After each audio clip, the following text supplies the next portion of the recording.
Good evening to everyone. It's Thursday, the 28th of July, and while it's not quite Wednesday word of the week, this week because of traveling, I traveled from Arizona to Denver, Colorado to spend some days with my brother now, and I got lost in the shuffle was my Wednesday words, and rather than do without them, not that they're so critical, but just another opportunity to pass on to you some little thought that can maybe hopefully be good for us to hear and maybe inspire us to do something for others.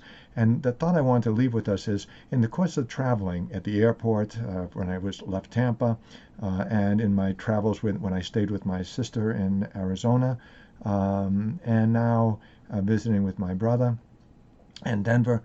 As I said, it's been very encouraging for me. Again, a reminder to us of how, in the midst of all of the nastiness that we hear going on around us, all the violence, and there is plenty of violence, there is plenty of nastiness, there is plenty of seeing man's inhumanity to man, right? Where we witness the very worst that we can do to each other. I also have plenty of opportunities to see the good and so much good that is going on in the little things that we do for one another. And I want to remind us and challenge us to see what can we do to think in positive terms, but not what's being done by others, but what we can do to make life better for someone other than ourselves each day, not just once. It's not just a duty, but each day. I was reading a story of a mother who called her daughter and was so happy because she said she had called a florist and ordered some flowers from this local florist, and the local florist came, and when they delivered the flowers they said, well, hang on, ma'am, hang on, and they went back to the truck where the flowers were and brought back to her not only some Meals on Wheels but several bags of groceries. And the daughter says, well, and the mother said, why me? Why are you bringing this to me?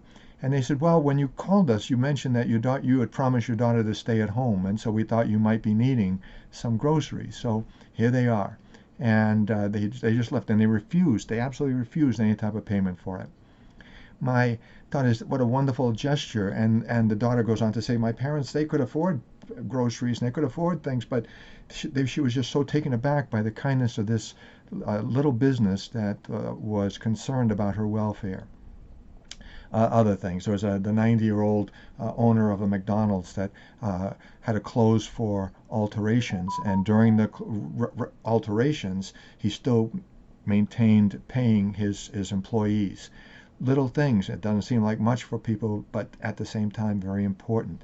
And I saw in the airport, there was a lady standing in line and had dropped her wallet and wasn't aware of it. And I was just watching to see, I was right several people behind, but a man stepped up behind her and picked it up and gently reminded her that she dropped her wallet. Could have been easily gone off with or whatever, we don't know, but acts of kindness.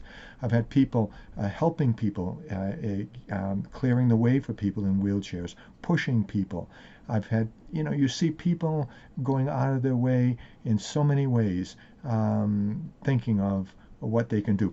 I was just thinking about my brother and his wife who just lost their cat, and they had a couple of $100 worth of cat food, and rather than just throwing it out, brought it down to the local shelter, and I'm thinking where they could use it, and they were so happy to receive it. I think there's just so many good acts going on. My prayer and my thought is, what are we doing? Let's not get lost in the fact that this world is lost. And yeah, there's problems. There's plenty of problems. And we don't delude ourselves into thinking there's no problems. We don't delude ourselves into thinking that there's not evil going on in the world. But we say, how am I adding to the goodness? How am I adding to the light in the darkness? It's a common message you'll hear me talk about. But look around you and see how many good things are going on in this world and how many people are extending themselves on behalf of others. I read about the lady who celebrated Juneteenth Day by giving and pressing out the message about loving one another, about being kind and gentle and caring about one another, care for one another. You know, the thought is out there, the willingness is out there, and the deeds are out there. Let's not them get lost in the darkness. Let's not let their light be hidden under a bushel basket. Be a promoter of light, and make sure that we choose to be a story of inspiration and a story of goodness and kindness in the world around us. Matter of fact, if I had a thought I wanted to leave with us, a message, I just have several more days here in Colorado before I come home back to Mary Help.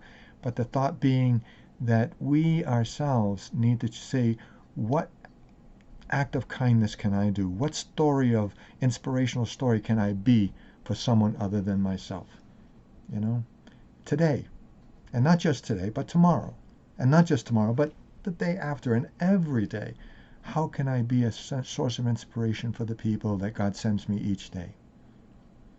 You know, don't let a day go by without that being our common message, because that's the message that should be driving us. Love God, love one another as we love ourselves. Mary, Help of Christians, pray for us. Mary, Help of Christians, pray for you.